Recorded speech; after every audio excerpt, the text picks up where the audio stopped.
এত বড় দিন, এত সূর্যের তাপ সহ্য করার মতো ক্ষমতা তো আমার মাঝে নাই। এই গরমের মধ্যে এই পুরাটা দিন না খাইয়া আমি থাকতে পারবো না। এই গরমের মধ্যে সারাটা দিন আমি তৃষ্ণার অভাবে মরিয়া যাইতে পারি। এই ভয়ের মধ্যে পরে পরে কত মানুষেরা এত বছর হয়ে গেল এখনো পর্যন্ত 30টা রোজা রাখে না। কিন্তু মদিনাওয়ালা নবী বলেন, তুই শুধু হিম্মত করে নাও, যদি ঠিক মতো নিজের হিম্মতটাকে যদি জোগালি দিয়া একটু মজবুত যদি করতে পারো, দেখবা রমাদানের 30টা রোজা রাখা তোমার জন্য সহজ হয়ে যাবে। শুধুমাত্র হিম্মতটাকে, শক্তিটাকে একটু মজবুত তোমার করে নেওয়া লাগবে। কারণ হলো আল হিম্মাতু হিয়াল ইসমুল আজম, বলে হিম্মত হলো ইসমে আজমের একটা নাম। ইসমে আজম কি?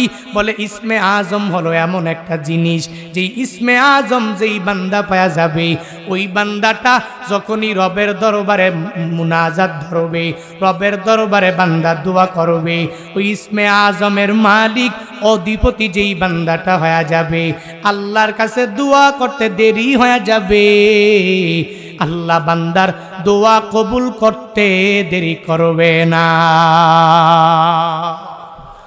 ইয়া ইলাহি তো মেরা মাবুদ হ্যায়, ইয়া ইলাহি তো মেরা মাশূক হ্যায়, ইয়া ইলাহি বিকো নদশম সো কমর, ইয়া ইলাহি মিকো নদ শজরো হাজার, ইয়া ইলাহি মিকো নদ আরদো সামা, ইয়া ইলাহি মিকো নদ যাও হাওয়া।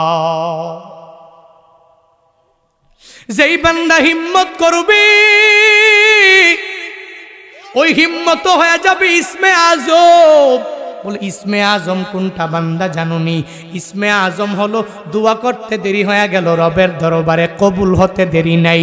এত বড় ইসমে আজমটা তোমার মাঝে চলে আসবে কিসের মাধ্যমে? বলে হিম্মতের মাধ্যমে। শুধু মনের মধ্যে তাকওয়ার লেভেলটা বান্দা তুমি ঢুকায় নাও, দুনিয়ার কোনো কাজ করতে বান্দা তোমার কষ্ট হবে না। দুনিয়ার কোনো আমল করতে গেলে তুমি পেরেশানির মধ্যে বান্দা পড়ে যাবা না। ইসমে আজম কি পরিমাণ দামি সম্পদ বান্দা জানুনি? ওই সম্পদটা হিম্মতের মাধ্যমে জোগাড় হয়ে যায়। হে আল্লাহর বান্দারা, ওই হিম্মতটা ইসমে আজম হিম্মতের মাধ্যমে জোগাড় হয়। তবে সব বান্দা হিম্মতের মাধ্যমে ইসমে আজম পায় না।